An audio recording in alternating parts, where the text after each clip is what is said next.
Hello, you're with Business Live from the BBC with Ben Thompson and Sally Bundock. Air Force One is on its way to Saudi Arabia as we speak. With trade relations currently on the rocks, though, will the two sides be able to patch up their differences? Live from London, that's our top story on Wednesday, the 20th of April.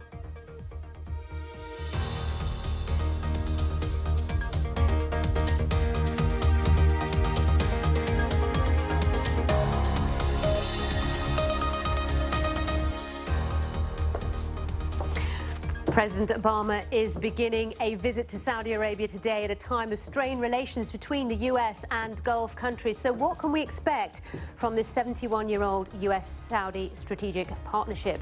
Also in the programme, the world's biggest maker of computer chips, Intel, is announcing shedding 12,000 jobs as it seeks to reduce reliance on the declining PC market. And markets are downbeat, especially in Europe, as the price of oil is on the slide again. Plus, in Tokyo, shares in Mitsubishi Motors tumbled after the car maker admits one of its models has failed part of a fuel economy test. And up and away, we'll get the inside track on the booming market for drones. Everything from farming to filming. They're increasingly popular in the commercial world, but at what cost and how should they be regulated? And so for fear of droning on, what do you think? Are drones great fun or a dangerous device that can undermine your privacy? Let us know. You know what to do. Use the hashtag BBC Business Live.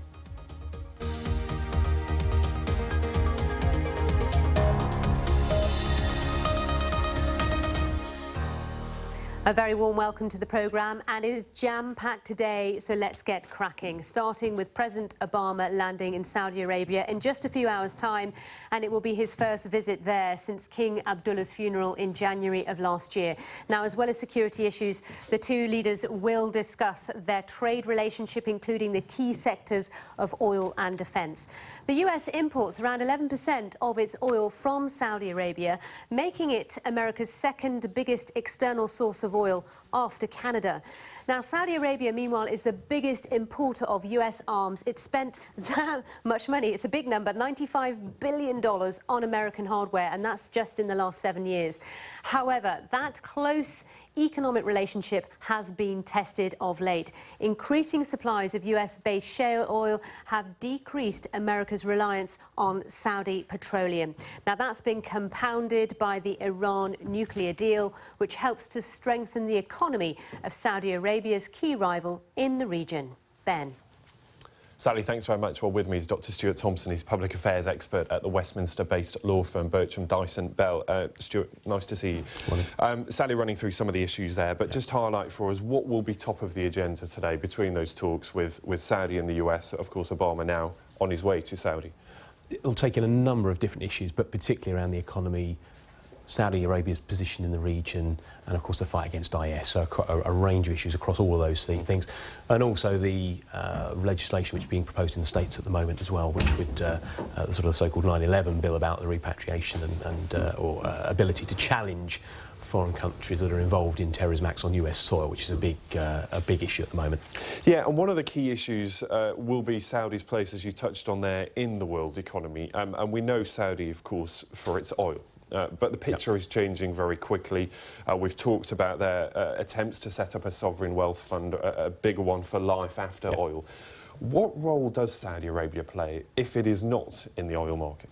Well, I think to an extent it's still trying to work that out itself. And I think that today's discussion with President Obama will start to tease out some of those things as well, because particularly Saudi Arabia, whether it's a sort of more open or closed society, its base in the economy, its relations with Iran and others in the region as well. Until it can get to the bottom of some of those sorts of issues, it's difficult to know also what it will do about its economy. And as you say, when it's so utterly reliant on oil, for any country that's so closely aligned with one particular industry to sort of loosen itself and think ahead is actually a huge challenge. So Saudi Arabia is not alone in that.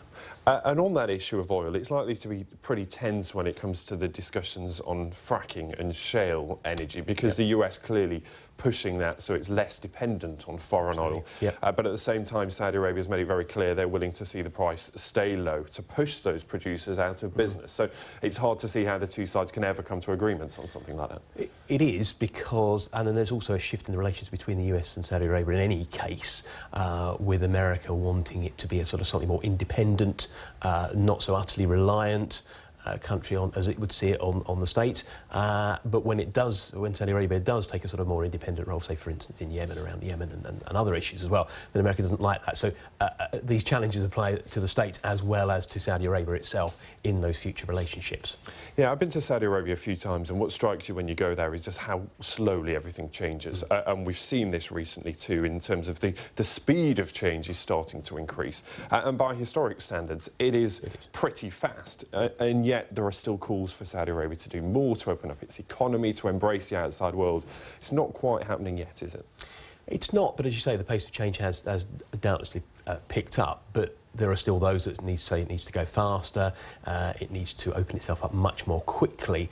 But again, to bring a population along and to protect the position of the royal family there as well, that's going to be some time before any of those things happen.